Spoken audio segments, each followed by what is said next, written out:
Hello. I wasn't sure what's happening. I wasn't sure if the music was still playing or not. I don't know if that was like an awkward pause. What's so funny is you guys always have that reaction, but you can see me like lower it down. And that's why I'm always so like dramatic about it. So you guys can see me like go. And then we also didn't have like a cold open this time, so it just sometimes we do, sometimes we don't. You know, we just had a little hello. Just hi. It's cold enough outside. We don't need more cold opens of any kind. Right. It's actually funny? getting warmer though outside. This is still going to come out before the episode we thought was going to come out first. So this is still. Is it really? Because we did Clerks, the TV show, over on a pilot pod. Right. Like the Clerks unaired TV, not the Clerks cartoon. We did the TV show on a pilot pod, so it's going to lead into this, and it's like, well. So the first one we recorded from being back is actually going to be like the third one, or something? if we're lucky. Oh wow! Or unless something else comes out first, just because. Ooh. Like we have we talk about like Joe Biden and all that stuff, like it's so like relevant in the moment at that time, like the Capitol riots. We talk about all that stuff. Oh my god! Like it happened that day because it kind of did. I think it did almost. It was that like day. it was like that week. It's gonna be so irrelevant. Now it's like nothing. Like it's not even. They're gonna be like, "Wow, that was." But then again, like both ago. the movies we reviewed have not been called relevant in a long time. So, I mean, is the butterfly effect not always relevant to our? What's crazy is time? This is a super like big fan base, and it's got two sequels. Which is it's really weird to me how big of a fan base this movie has, as it was not like. It wasn't very critically successful, and like not at all. People kind of don't like this movie, but then there's like this huge fan base of it. But there is this element of teen angst. Oh yeah, and also which is weird because like it's not really a teenage movie. I mean, he's like it totally is though. But he's a college kid, yeah. But at the same time. It's so like teen, like his girlfriend. It's about fate and trauma, and it's like it's very like emo kid, you know. Yeah, I guess definitely. That's true. I guess I just don't relate to that. That's particular why, like, experience. Like everybody usually as a double feature does Donnie Darko Butterfly Effect, even though the quality of those films could not be more different. Right. Yeah. The Butterfly Effect once what Donnie Darko has. Yeah, for sure. It really, really do. But there's a lot of things to like about it too. But we'll get into all that. We reviewed Donnie Darko, by the way. If you didn't know that, it exists. With Scooby-Doo. Yeah, it's a good episode. You should listen to it. It's got a lot of views on it. Is that our top? It's got to be up there. It's hard to say. Why are you saying that like you're not sure? Dude, it's got 12,000 views at the time of this That's what I thought recording. it was, but I wanted to double check. It's definitely... It's the most successful thing I've ever done. Yeah, like same actually. Well, I don't know. There was that other thing that I don't need to talk. I guess they're like tied for most successful thing I've done. This is the most long-living successful thing because the views ain't going down. No, that's true. They can't take them back. You can't take them back. You can never take that away from me. And what's so funny in the analytics, it's like Scooby-Doo, like all the views, Scooby-Doo, and then it gets to Donnie Darko, and it's like... like the moment the Donnie Darko part of the video starts, somebody was like, Madison's mean to Bridget. We're done watching. Correct. I didn't even think she was. I didn't think so either. People think that I'm mean to Bridget. I don't. When really, if they interacted with you, they'd know who the mean one was. Oh yeah. You know, you're not who wrong. secretly mean. Bridget is so secretly mean to me. You guys don't even understand. No, we're catching on to Bridget's meanness. Oh yeah. It's just like it's subtle. She pretends that she's not mean, but like she is. Like because it's something meaner than it's instantly I'm sorry. It's like I'm sorry you're such a stupid fucking bat. Like it's literally like that. Like she'll say shit and then I'll be like, that was mean, and then she'll be like walk back. She's like, oh, I didn't mean it like that. I'm like, no, you did because you said it. You said it, yeah, exactly. No, I've been there for this. I've been present in the moment. I just like the whenever Madison shakes her leg. Oh, I know. I'm a leg bouncing bitch. Which, by the anxiety. way, there's legitimate studies that show this is not a conscious effort. People, right? I know that. Oh yeah, I don't even realize I'm doing it. But then why do you yell at her? I don't. Yeah, she'll be like, can you not bounce your leg right now? It's usually if like my stomach hurts or something. If I don't feel good, I see how. Whatever. But if she can't control it, what do you want her to do? Like I don't even realize what I'm doing. Lieutenant Dan herself. Like I don't understand what you want. A teacher from my old school got fired for taping a kid's hands to a desk that wouldn't stop fidgeting. Oh my god! And I feel like that's just what Bridget's gonna do to you. Just tape your legs down to the fucking. Bridget really wants to like strap my legs down so I can stop. She's literally like bouncing her leg right now. It doesn't bother me. Oh, so I am. I just but you thought noticed it though. As long as it's not bothering you, Bridget. She went, it doesn't bother me. Like with the most disgust in her voice. As long as it's not bothering Bridget, that's all Right. that's important. That's the only thing that matters Like here. I think what our dynamic is that Bridget like has that very sweet exterior, but she's actually a bitch, and I have like the bitch exterior, but I'm actually like kind of nice. Definitely. yeah, definitely. absolutely. Definitely. That couldn't be truer.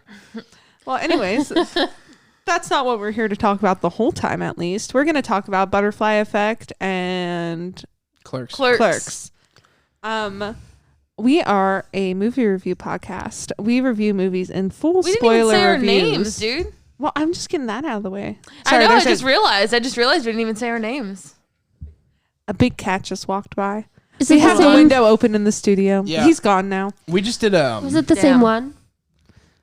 No, it was a big gray one. But Yeah, I we was- saw one him from a minute earlier. ago. he's a cutie. He's really big. So I was really, we're just gonna get this. I was really high in Minecraft on the last podcast I did with the other guys, the Pilot Pod, and it's gonna oddly enough come out after this. But we were I was looking out the window while I was high in Minecraft, and I saw that cat, and I swear to God, like nobody believed that it was outside at first, and I'm like, It was trying, also like nighttime, so and I I'm couldn't like, really see. there's something running around out there, and like our friend like CL's like on Discord, so we can't see anything. So there it is. See, Chonky.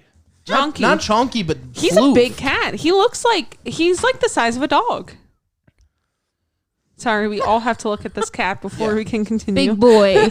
But anyway, Big boy. Big- That's a big ass boy. He's big bones. sorry if I was too high in Minecraft in the episode, though. For when you guys listen to it, I promise you it was not planned. It's the episode that's attached to this one too. in Yeah, a so it'll be sense. out the Yeah. Monday after this one. I mean, it's kind of fitting Yeah. Yeah. because when we watched The Butterfly Effect, we were all very high in Minecraft. Yeah, Yes. you more so than anybody. I know. I was really in outer space. I was not of this plane. So I was the next Because runner it had up, been I a think. while. I had been on like a little tolerance break, so it had been a while. And then since like you had me played and- Minecraft, yeah. since what? Since you played Minecraft. It'd Right, been- yeah. You know, everyone knows that Minecraft is funner if you haven't played it in a very long time. Right. Yeah. Yeah. That's actually pretty true, I think, but yeah. It's like The Sims that way. Yeah. Oh my Oh my god. God, Oh my yeah. God. So she was so high in Minecraft, she couldn't figure out how to work Speaking of, Sims. we bought Sims and I need you guys to show me how to use it. I can't get past designing my Sim.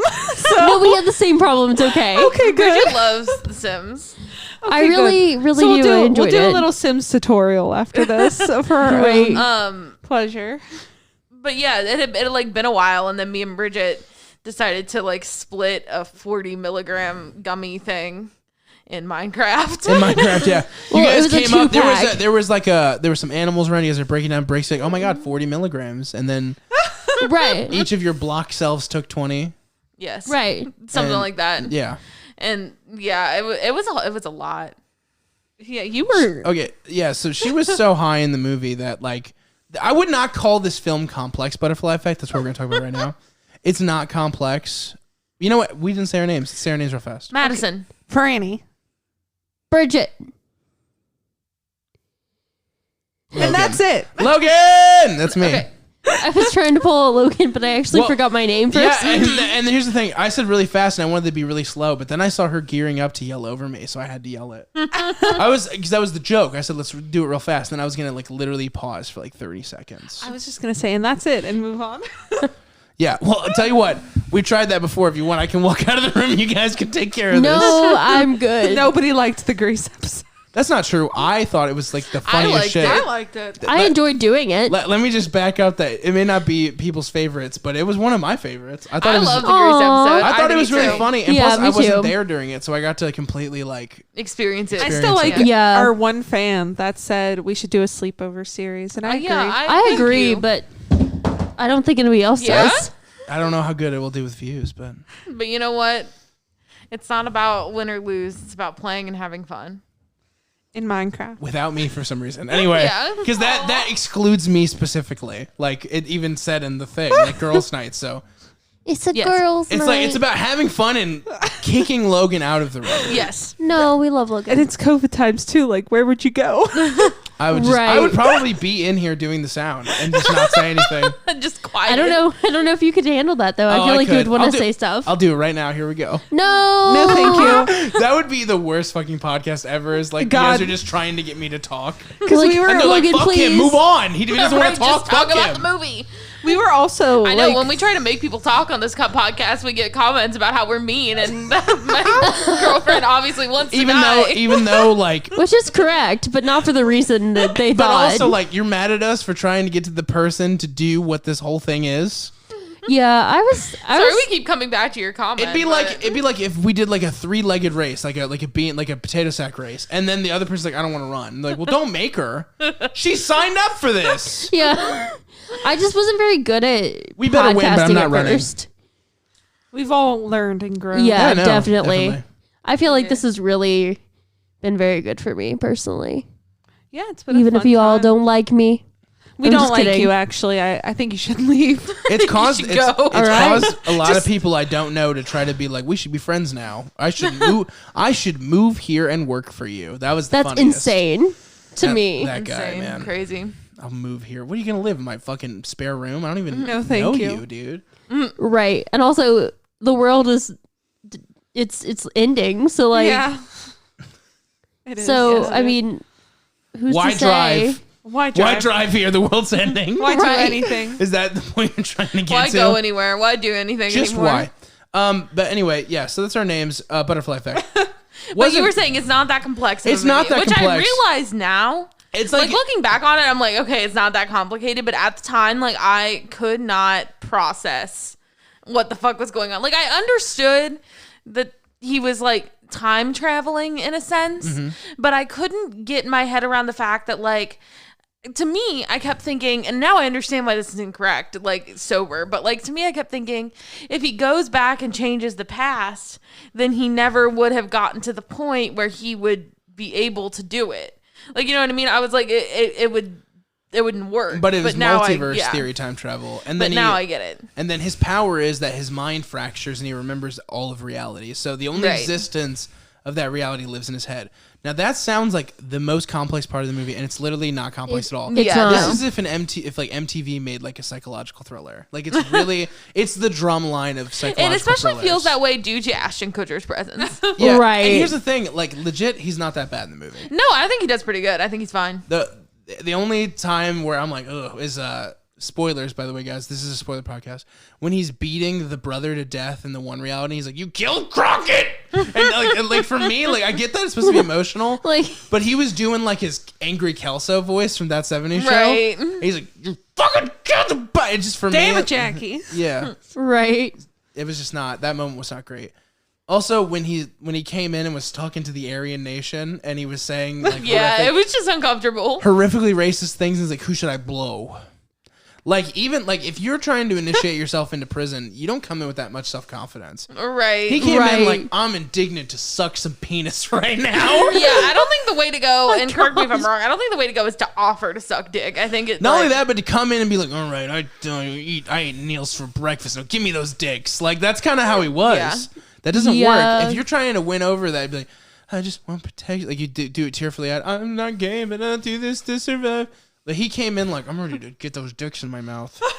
Toss them over here. And I feel like from their perspective, it's like, if you want it, that's what makes it gay. That's the thing, like, too. if you want to suck my dick, then it's gay now. That's how you avoid getting raped in prison. You just act like you want to catch a dick.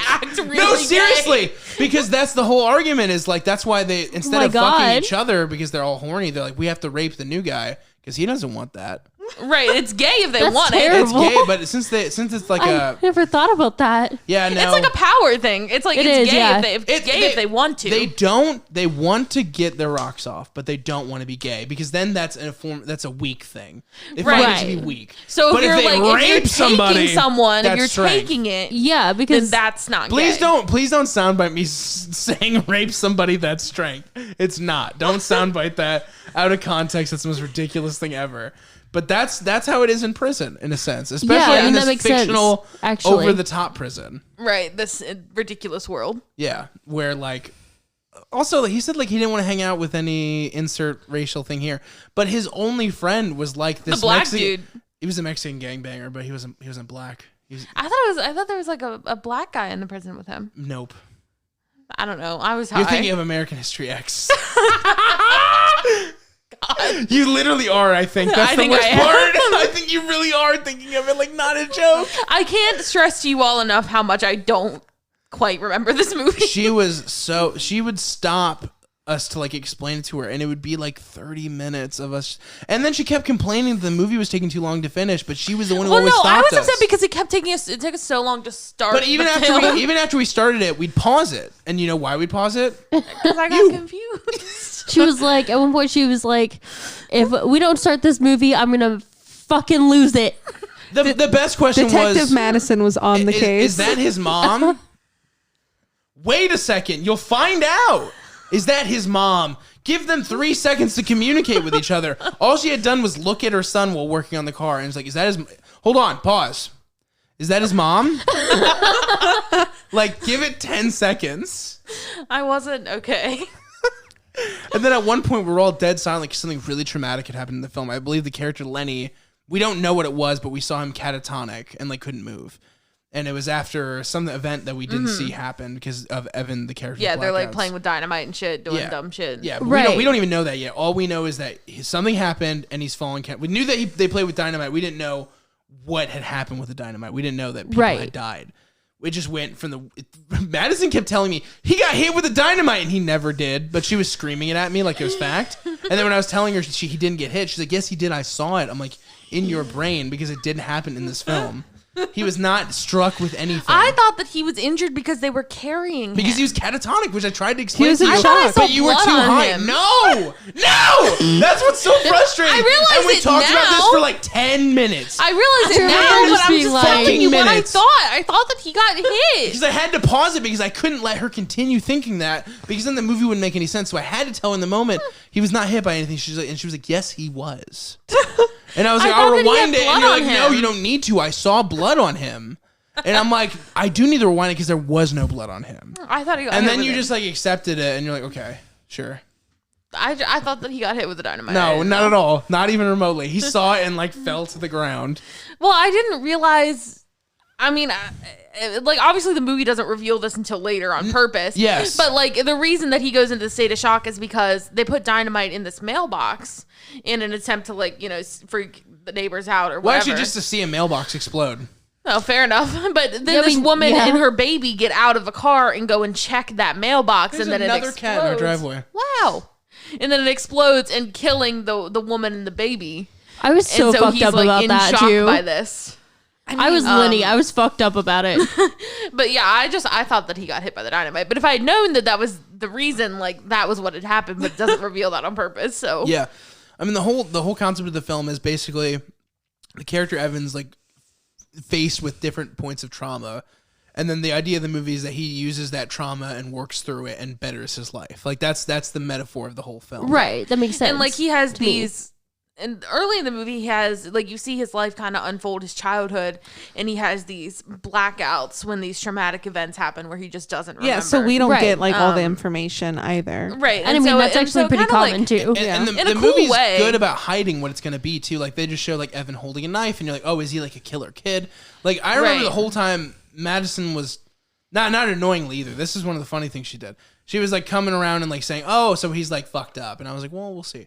Because and it just shows how good the movie did this, where they don't really give you what's going to happen in the film itself until he reads the notebook, till he literally reads it and goes back. Yeah, and Yeah. like in an interesting way, he has these like memories that he's repressed and that he doesn't get to access until he basically uncovers and works through them and changes his life. So like that's kind of a cool concept. Yeah, no, this movie has more merit than its result. I think this movie could have been really good if it was if it was done maybe a bit better, maybe a better actor, and also there needed to be another element than just my life's fucked and I want to fix it. I think that the third movie, Butterfly Effect 3, No, it's not Revelations, his life's fucked and he wants to fix it. He wants to save Kaylee. Well, no, but that's a part of it. I mean, yeah, obviously her. I mean, it's not like. But I'm speaking in the terms of like, there's no opposite storyline. You know what I mean? Like Yeah. that, the whole. I mean, and that's great. But I think that given how kind of campy the nature of reading a notebook and traveling in the past is, there needed to be another element that kind of grounded it, and I feel like it wasn't there. Yeah, I felt like this movie Yeah, has I like a think- really yeah. cool concept, and then the execution. It would make is a great just- anime. That would be really cool. Oh my Yeah. god. But like I feel like it has this cool concept, and then the execution is just kind of like really Another anime about notebooks, though. God. We actually need that. I feel like the execution comes off like really like melodramatic in a negative way, and it just doesn't it doesn't do its concept justice to me. I think that's like the issue with it that I have. And it's just like the direction of it too. Some of it's really great, but some of it's like kind of like reverse shot. And for me, this is a sci-fi science fiction. Like this is a sci-fi psychological thriller. Yeah. I need something that looks really interesting sometimes because we're spending a lot. They give us a lot of time to watch someone processing something. There's so many times where Evan's just processing. He's thinking things are happening around him that on the surface are mundane, but we're supposed to be like kind of like in his head a little bit. Like he's seeing Right. the new world. The new world's not necessarily that interesting. He's walking through a girl's dorm. Like it's not insane. So give us some interesting shots to go with that, to mull it over, because we're spending a lot of time watching him think about, oh man, shit's crazy now, and then it happens again. Oh man, things are crazier now. Yeah, and now they're even crazier. and I will Right. say with that too, it gets a little bit repetitive. I think Just a little. I think they do a good job of making it so drastically different every time, where it doesn't Yeah. bother me as much. Yeah, I guess that's true. I feel like at a certain point, like when you start realizing like shit's getting worse and worse, you'd be like, I'm gonna leave it alone now. There are cats just all over our All yard. over Did the you see place. that one too? Yeah, that one scampered right into our yard. I saw a car narrowly miss one and like skirt Oh, God. around it, and then the cat looked so offended by the car. It was literally like- like stood there and was like, "The fuck are you doing?" It's like share the road. Even though I'm in the middle of it. But yeah, I do wish that this movie had a little bit more going on, like visually. Are we gonna go over like the plot? Okay, so quickly on the plot, I'll just Yeah, get it let's out because kinda, like, I'm the most it out a familiar. little I bit. think. Yes, I'm absolutely. like, I couldn't tell you. I know I events don't that know occurred, either. but not in Yeah. the order in which that they happened. I don't even know if I know all the events that occurred, to be honest. Okay, so all the events are about 7 years apart, which is important to note. We don't really know why, but that is actually accurate within the film. And then what happens is there's like a situation where when he's a little kid, he's having all these blackouts, and his mom like takes him to get tested, and his father has a history of like mental illness and also has And memory blackouts. loss. Yeah, and memory loss. So one thing leads to another. She's like, you need to keep a journal to keep your thoughts in order. And then he goes and meets his father, and his father like fucking flashes out. Like he has another, the kid has another like blackout, and then he wakes up to his father choking him out, and then them killing his dad. We later find out what that scene was, but one thing leads to another. Basically, the idea is this Evan character is dealing with tons of traumatic events, basically like worst turn events, dealing with his friend group, him being in a kiddie porn dungeon as a child, him being responsible for the murder of a mother and her baby, him witnessing the murder of his dog by his girlfriend's brother. Like he By sees burning, which was incredibly burning. traumatic. So trigger warning if that shit upsets you, because Right. But to be technical, I don't think Crockett technically died. So if we go to the end of the movie, technically correct. the dog didn't die. So on the website, I guess you could say he died, but he also didn't die. Crockett's awesome. He did a fine job. he died in one universe but not another. Yeah. I think actually 2 universes, but Yeah, I think it was 2 universes. I remember plugging my ears and looking away. yeah. Well, Twice. I think with the second time, it was like he didn't fix that point in time. He fixed something else. So Right. it doesn't really affect that then. Yeah, I mean, it was it's a really cool concept, but oh wait, I still didn't explain the next part. So eventually he's in college, and he's got this great roommate Thumper, who is a big goth boy, played by Randy himself, Ethan Suplee, and they go out to like celebrate. Hey, no more fucking blackouts. Like I'm not having blackouts anymore, and they go to the bar. Because he he's no meets up- longer having trauma. yeah. He meets up with his chick, because after so much of the trauma, his mother moved him away, and I guess it was just that's a really shitty place to live. Because after that, he was cool, which is not how trauma works, by the way, kids. You don't just Right, move yeah. away and everything's hunky dory. Actually, Well, I think that like he no yeah. longer continued to have traumatic experiences. No. Like, But I'm just saying Yeah. the movie, that's kind of ridiculous. Yeah, that the right. movie- Yeah, But, it is, but you know. It's whatever. yeah, that he doesn't experience any other. But I guess if he doesn't remember them, then that would make sense as to why. But he doesn't remember blackouts either. Yeah, I kind of like. I wish that this movie showed him like struggling more and not knowing why he's struggling. Because I Right. think that's kind of more accurate. Is that even when people have repressed memories, they're like, you know, experiencing I don't know. certain It symptoms. kind of does, though. It kind of does. Like, it shows that he's very introverted in some ways. And, like, with the college stuff, he seems to be closer with his professor. With having a friend be Thumper, where Thumper, like, he's a friend, but Thumper's, like, a friend with him in the sense that they're both misfits, you know? Right. Like you'll notice the people who are damaged because they're going to be the people who are hanging out with people that are all different. Yeah, true. You know what I mean? Like, everybody stands out. So I would that's- disagree with that. I think they do a good job of making Yeah. it like seem like he's been suffering just kind of on the inside. And then when he brings the girl home, you know, she goes, "It smells like sex in here," because she's assuming what everybody else is assuming. This is Ashton Kutcher. He fucks like crazy. No, it's Thumper. I Right. have this weird ass colony of ants.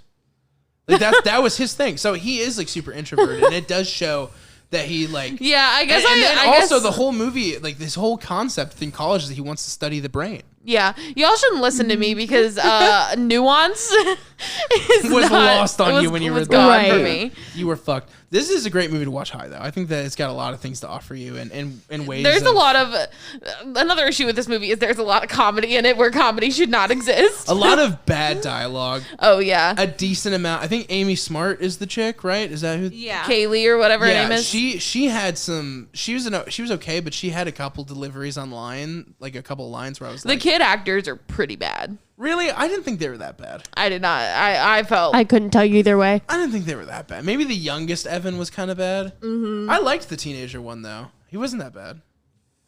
Maybe the brother was pretty bad. But you also hated him. So yeah, he was really annoying. She just started yelling about how annoying he was. He and she wanted to kill was. him, yeah. He started yelling in a movie theater. And then Franny hates Seven, so she got all upset that Seven was in the movie. Wait, why do you hate Seven? I love Seven. It's gross. Gross. Don't like it. Too gross. Fair enough, I guess. That's fair. I mean, it's a great. Can't watch it. It's a great Can't- film, but Can't stomach it. It's so good. But yeah, so then what he finds out when he's taking this chicken like to his room, she's like, "Oh, I found some comp books," and he's like, "Don't fucking touch my fucking composition books."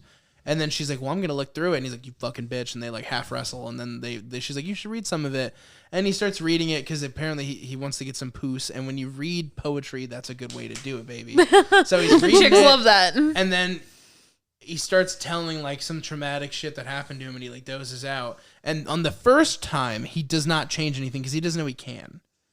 So the first Right. time he travels to the past, things happen differently, but only because he doesn't know where he is, not because like he tried to change anything. So nothing major changed.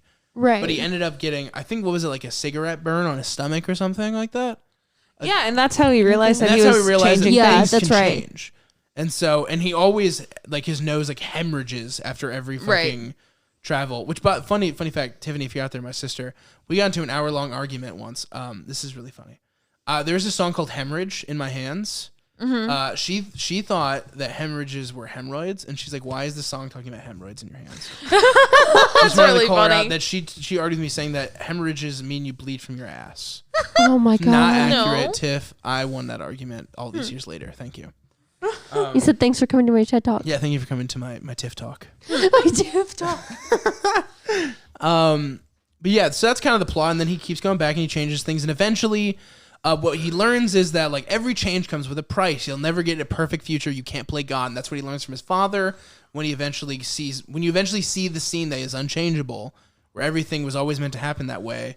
When like he's choked out, or the fated moment where he draws that picture of the prisoners getting stabbed or holding the knife. There's some things that he can't change because of the quickness of the blackout. Like there's no opportunity to rewrite Right. history in those moments. They're fated moments. In that fated moment, his father explains to him, like, I used to have a photo album, and then I did all this shit, and then it fucked up my life, and now I'm in here, and you're out there. And he's like, don't fuck with it anymore. Like, I stopped because I didn't want anything to happen to you or your mother. If you start doing this, you could hurt yourself or me or your mother. And then he's like, I'm going to do it anyway. So he starts choking him because he's going to kill him. Because he's like, you could fuck up the The future, yeah. Right. He's like, I'm just going to fuck. I have to. You're my responsibility. I'm going to kill your ass. And then we see what happens. His father And dies. so what you come to find out too is that every time that he does this, it like breaks his brain a little bit. Absolutely. And so like his father has done it so many times that his brain is like pretty fractured. Shattered. And that's why he comes off crazy, because in some instances he kind of is, because it's like he's and then there is a point too fans where theorize that like based on like some of the stuff in the director's cut that he did like 20 jumps. The father.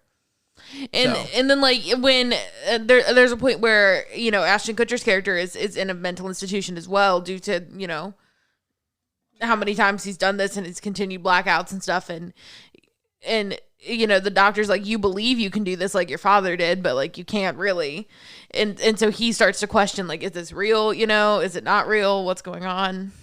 Yeah. And, there's actually one really good scene I like. At one point the doctor, which it's already crazy that a doctor's not grabbing medical supplies when a dude's seizing, but whatever, we'll ignore that. We'll suspend that disbelief. He's counting him out of his therapy, right? And there's a great editing where he skips numbers. And that's exactly what having a seizure is like time lapses. There's so many, like I've had horrible Is that seizures. The hypnosis one? Yeah, or? And, okay. and Evan starts having a seizure and he goes, you're going to wake up in 10, 9, and he says, and they skip 5 and 6. Like the numbers are totally skipped. And that's exactly what seizing is like. I thought that editing was really cool. Like the lapse in time moment. I did not know that. Yeah, that's a really cool edit. I like that one a lot. There's some not so good edits in this movie, but I thought that was good. There's like an almost Wilhelm scream from from the chick when the brother dies. She goes, ah! Yeah. I'm just like, oh, okay. Oh, yeah. So what was? Oh yeah. By the way, the ending, right? So turns out the little girl who has like the sexually abusive father and stuff like that, after they go through so many realities, he's basically trying to stop her from hanging herself, right, or something. Yeah. Like that? Well, she dies the most current moment back. The last jump that he does right before the end of the movie, anyway. He goes back and then he tries to take out this stick of dynamite, and then she gets a hold of it and she dies in like the kiddie porn dungeon, right?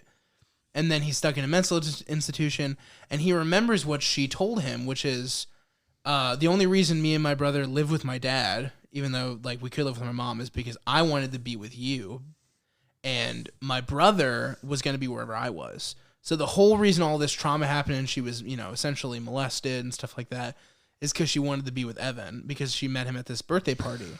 So he goes back with in a student film, with a home film, like a movie, to that birthday party, and tells her like, "You fucking suck, you dumb bitch, I hate you, don't ever talk to me again." And she's like, "Well, fuck you then," and they don't end up hanging out, and that's the reality we come to. Lenny's cool now; he's not catatonic. Evan doesn't have any missing limbs like he does in a different scene. Oh my God. There's a reality wherein Evan, goes and tries to stop the mailbox from blowing up and killing that woman. And he does, but he blows his limbs off. What's so funny is like, there is, if it wasn't for his mother, I really feel like that character, they wrote that perfectly.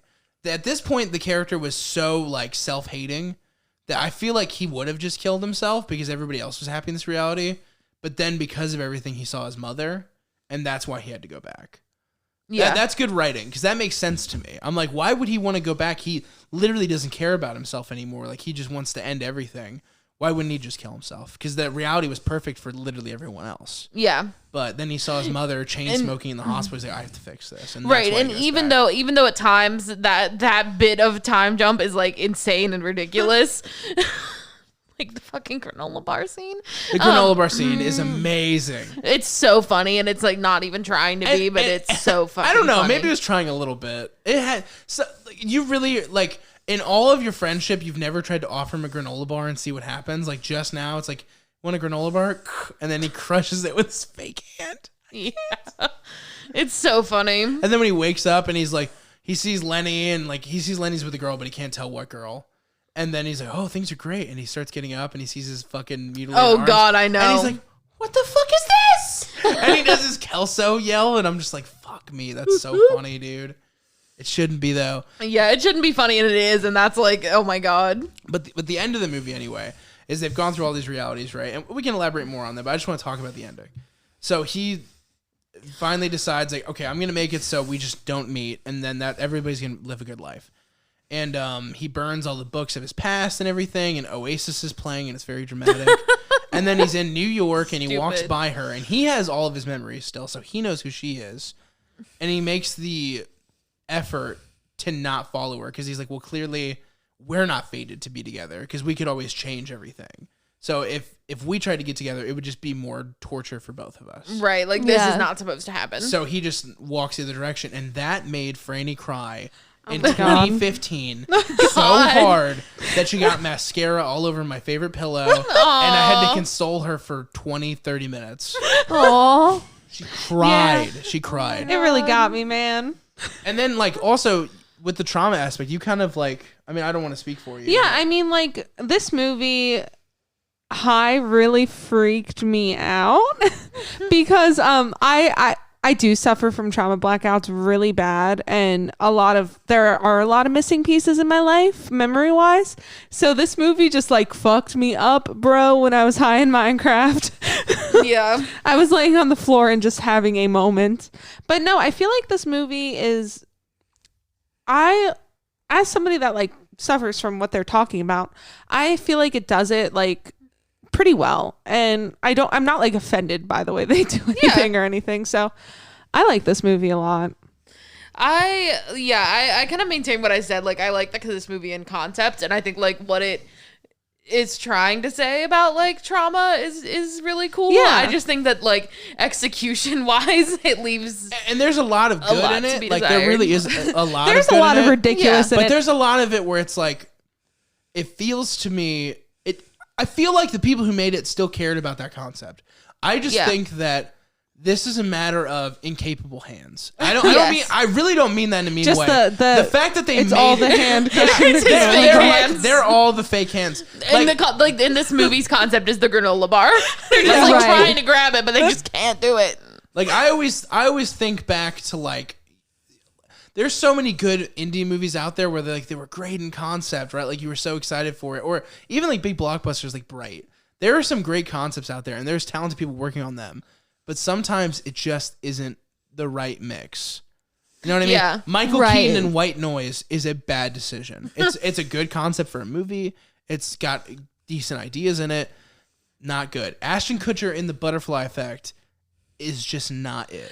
Yeah, like, and I don't think that he necessarily did a bad job. No, but he's just not it for this movie. It's not like his anyone chops. else would have been better. Yeah. Right. I just feel like there's a certain like kind of he has like a almost like not an ignorance, but he's like a sing-songy vibe to him in general. Like his general state of being is carefree. Yeah, he's very like a bro-y kind of dude. Like this it just movie plays is about in, a care-ridden person. Yeah, and it really plays Absolutely. into the tonal problem with this movie sometimes. Yeah. Like I know people hate that Steve Jobs movie, but Ashton Kutcher was perfect for that movie, and he did a good job.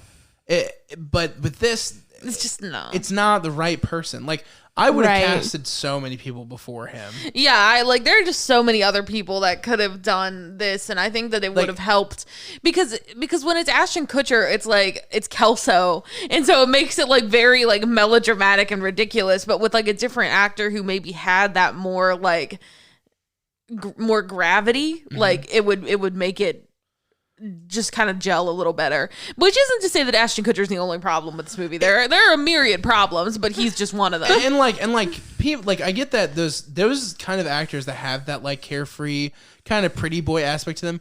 There's ones that can do big movies like this, but it's got to be like Channing Tatum's another example of a guy who's like a Ashton Kutcher type actor.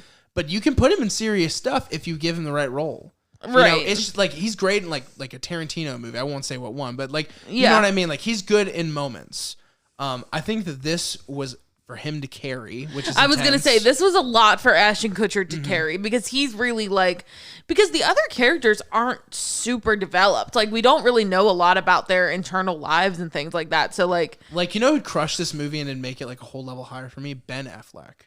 Yeah. That sounds stupid, and like when you say it, but then when you think about it, you're like, Ben Affleck would kill this movie. He really would. I feel like Ben Affleck I agree with could that be in one. this movie. Yeah, like or like you know, I mean, you think of Memento. It's a very like not similar, but kind of. but like Just reuse Jake Gyllenhaal again, even though Just make it like Donnie Darko. Oh, okay. I get what you're saying. No, I thought you were like- saying Jake Gyllenhaal. I feel like No, like, Ryan just- Gosling could take this movie. Ryan Gosling is such an obvious choice for everything. Yeah. I love him. I love that man. Like no, there's tons of. When did this movie come out? 2003 maybe.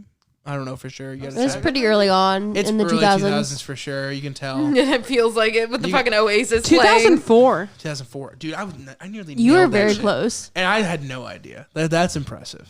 I feel good about that. You should. But the guy who played Lenny, I can't remember his name, but he's great and stuff. Like he's a really good actor, and I think the guy who played Lenny nailed that shit. Yeah, I Like think he that was yes. too good for this movie. He nailed that catatonic to like super laid back guy. Like he was so Right. believable. Yeah. The I should be, you should be where I am scene. Like it, if another actor did that, it might be a little goofy, but he totally killed Yeah, it. no, he did a Yeah, very he really good job. did.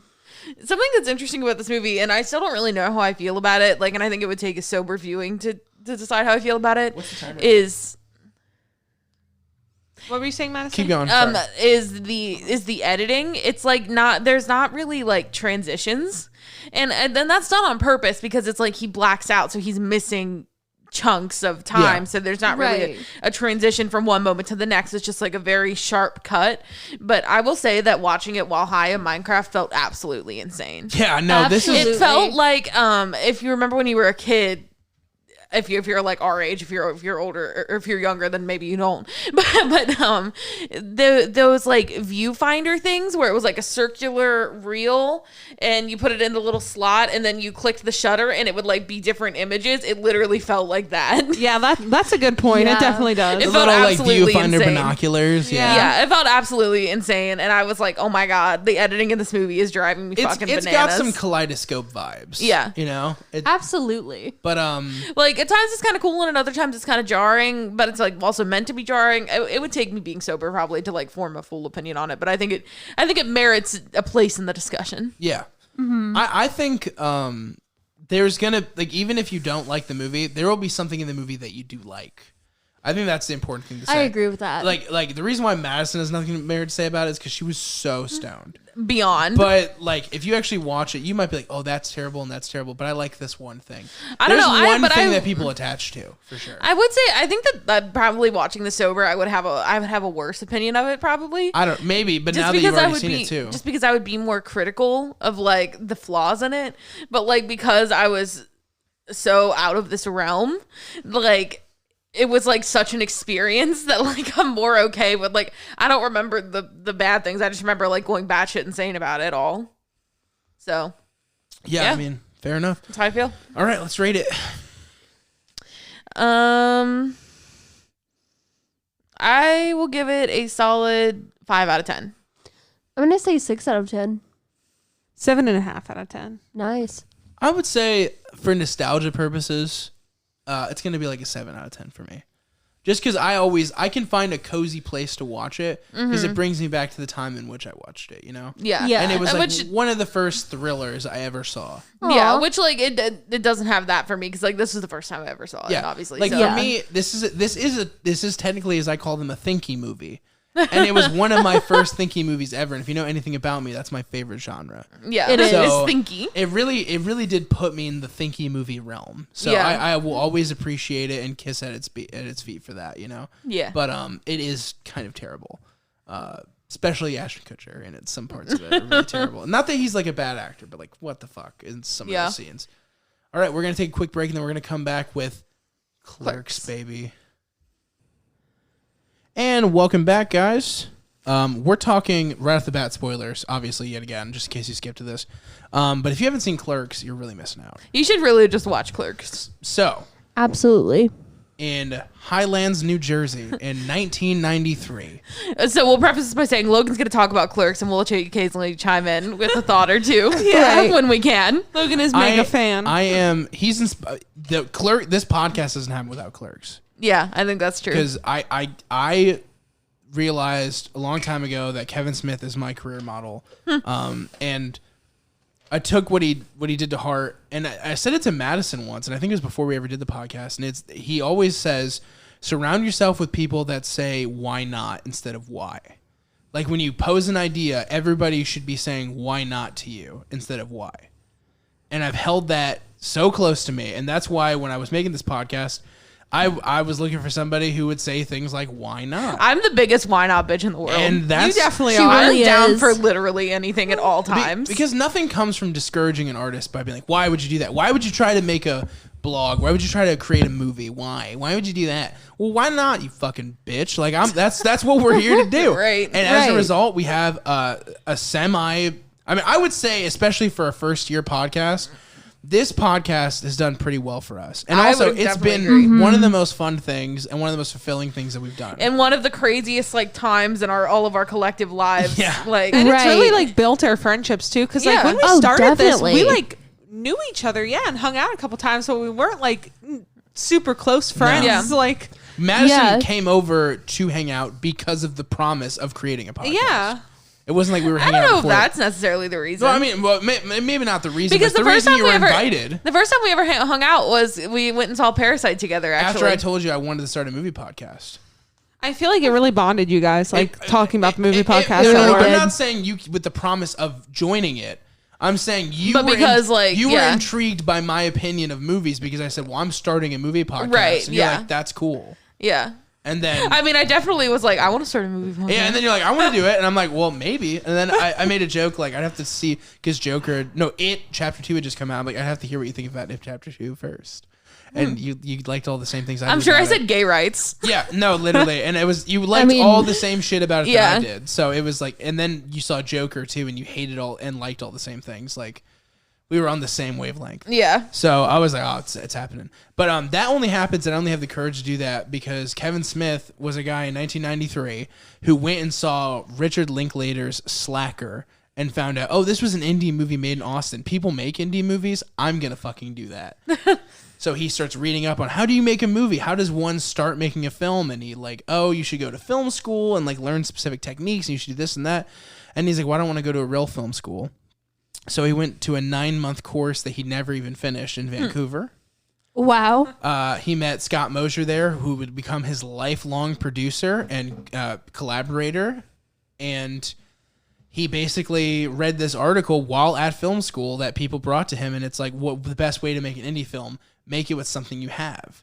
There's this, I can't remember what the movie is, but there's this movie where it's like a man and his chihuahua. I can't fucking remember what it's called right now. We could make that movie right but, now. but that was the Right. argument. You have a Same. man and a chihuahua. It won the palm. You know, Yeah. so it's like Mila would so not the be a good article actress, was though. start like if you're an indie filmmaker, you can't start with a story. You have to start with you have and then build the story around it. And if you're a great filmmaker and a great writer, a great movie will happen. So he's like, I work in a convenience store in near Red Bank, New Jersey, in Highlands, called the Quick Stop. I'm gonna make a movie about clerks at a convenience store, and it was based on him and his best friend Brian, and they both worked at a conjoined convenience store that had a video store attached to it. So they both worked because it was owned by the same people. And the whole movie, Randall is clearly based on Brian Johnson, his real life best friend, one of them anyway, that he was on the show Comic Book Man, if you don't know who he is. And then Kevin is directly based on Dante, 20-something who doesn't know what he wants to do with his life, which everybody can relate to. So we went to film school. He's talking to Scott Mosier. He's like, hey, I'm going to, why don't we do this? We both clearly want to work together. They worked on a terrible mockumentary about someone who's trans called Mayday, The Crumbling of a Documentary, because they were going to make a movie about somebody transitioning, and then last second that person didn't want to do it. So they made the documentary about their documentary falling apart. That's funny. Pretty funny, actually. It's a really funny documentary. And they liked working together so much. So like, all right, we'll both write a script, and whoever's done first will make that person's movie. Kevin forgot to mention the fact that he already pretty much written Clerks almost to completion at that point. Knowing. It's like, oh, we're gonna make mine. Right. Yeah, we're going to make mine. There's no way he's going to finish. I have 10 pages left. And then the original idea behind Clerks was, the movie was called Inconvenience. And it was not a comedy. It was like a Twilight Zone Hitchcockian movie about a guy who works in a gas station. A bunch of horrible shit happens to him one night, like crazy people coming in, kind of like After Hours or Logan's Run, just a bunch of crazy shit happening one night.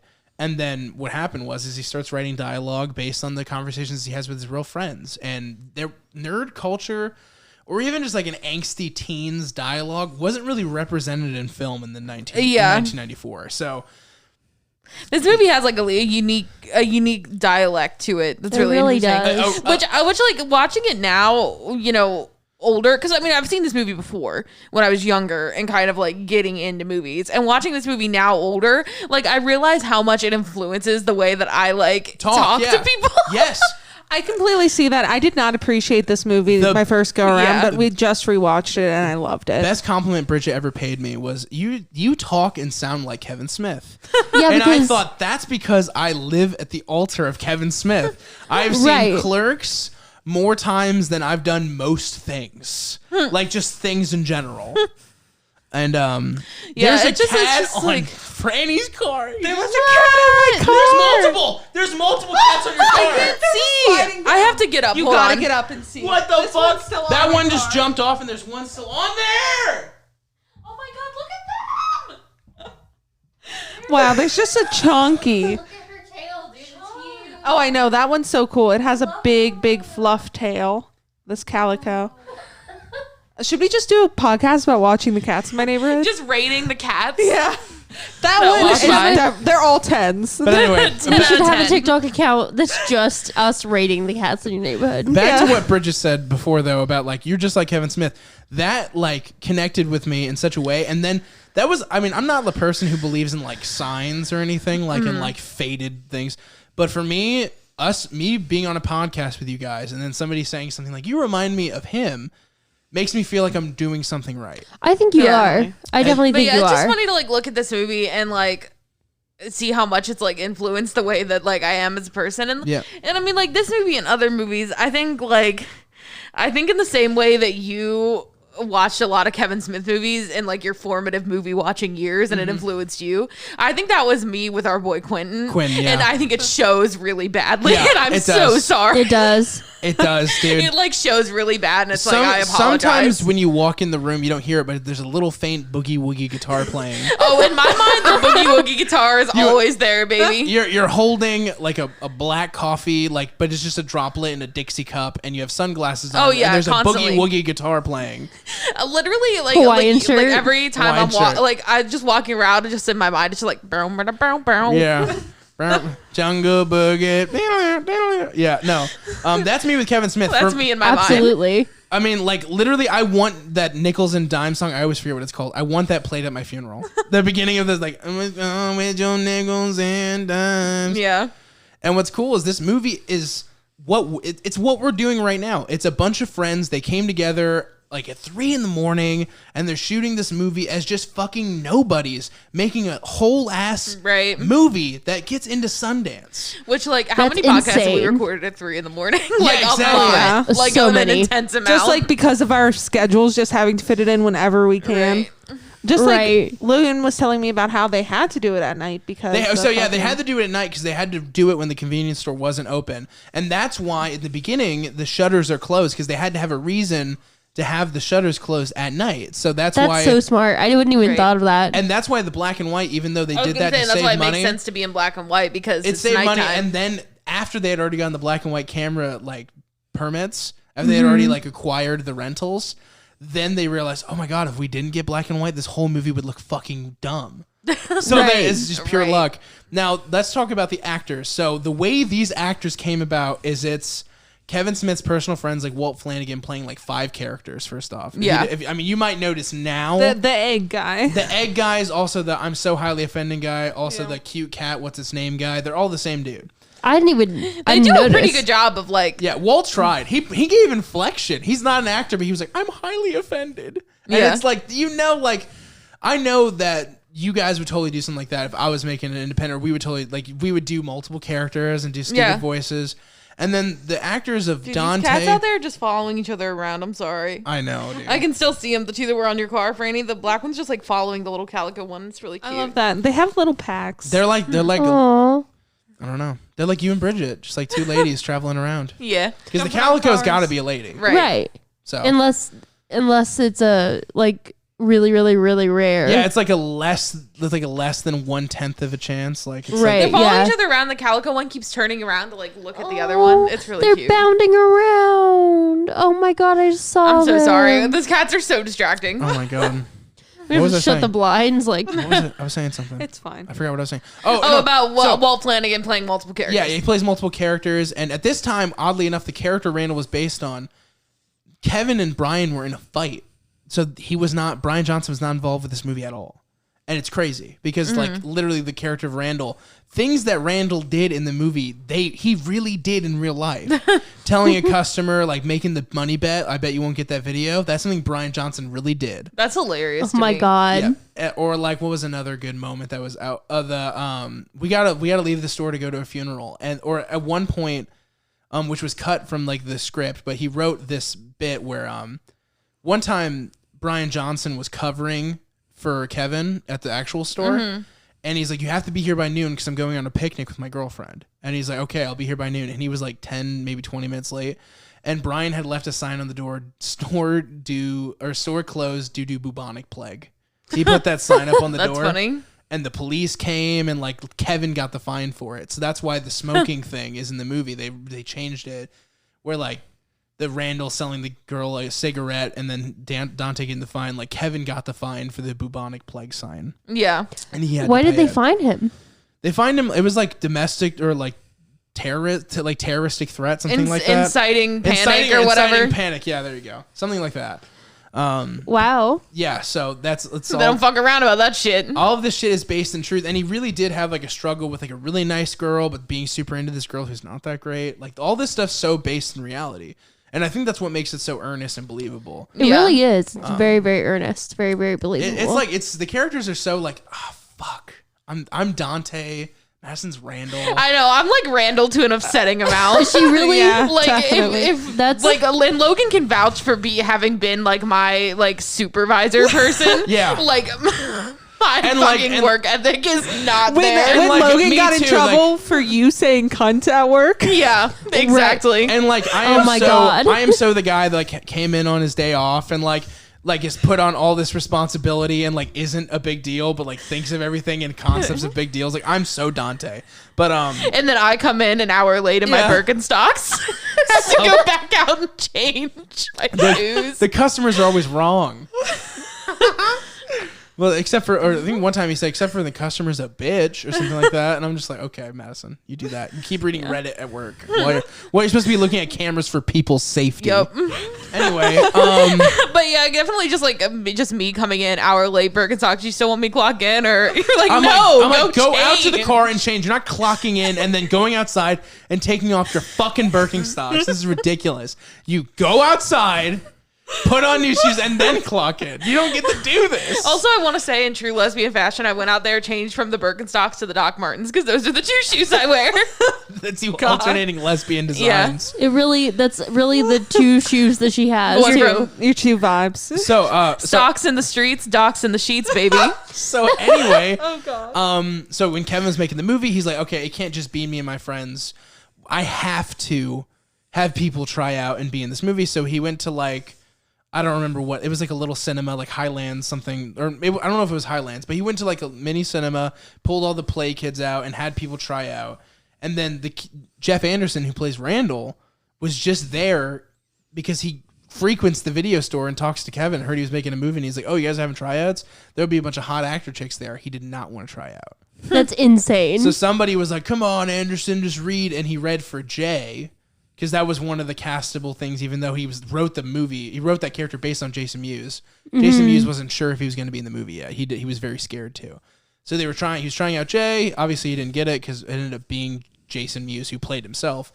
But Kevin was originally slotted to play Randall and realized, holy fuck, this is a lot of dialogue. I can't remember all this dialogue and shoot the movie. And he's like, what about Jeff Anderson? And is it not the most iconic character and role like ever? Right. Like, Absolutely. Is Jeff Anderson He not makes the movie. incredible as Randall? Yeah, I love Randall Absolutely. so much. His like tone, like just like, his voice, his comedic timing, everything it's spot on. When Donald Glover got the job for the Deadpool animation that got canceled, the people that they were talking about if he had turned it down because it was at FX, one of the names that was talked about, I heard this on a podcast, was Jeff Anderson to voice Deadpool. That's cool. That would have been a good That is voice. perfect casting. Right. Yeah. But Jeff Anderson, as he's not super into Hollywood stuff, so there's that Yeah. too. But he probably, he does animation, so he probably would have done that. But Yeah. So all of these actors, some of them like Veronica, like she'd only done a couple of plays. Mm-hmm. And she's literally crying on screen. She's carrying parts of this movie. The Chuli's gum scene is great. Absolutely. Is that okay? I get the names confused. Is Veronica the girlfriend or the ex-girlfriend? Veronica is Lasagna. The Caitlin is the dead fucker. Bree is Gotcha. The dead fucker. And because I remember it's Caitlin Bree because he calls and said maybe he calls the newspapers like maybe it's Caitlin Bray. Yeah, maybe it's Caitlin Bray, or maybe somebody has a thing against her, maybe a grudge to hold, which is so fucking funny. But yeah, so they hire all these actors, and by the way, the girl who played Caitlin actually was married to Jeff Anderson for a really long time, and they got married during the making of this. They got married after 3 weeks of knowing each other. Wow, that's crazy. That's insane. Yes. And they were also married for a long time, so like that's pretty cool. Long time. They didn't even get like even after they were separated, they still didn't get divorced for a really long time because they were like good friends and were living together at a point, even though they weren't seeing each other. Yeah, which is crazy. But yeah, and then I think she passed away since too. Oh, so rip.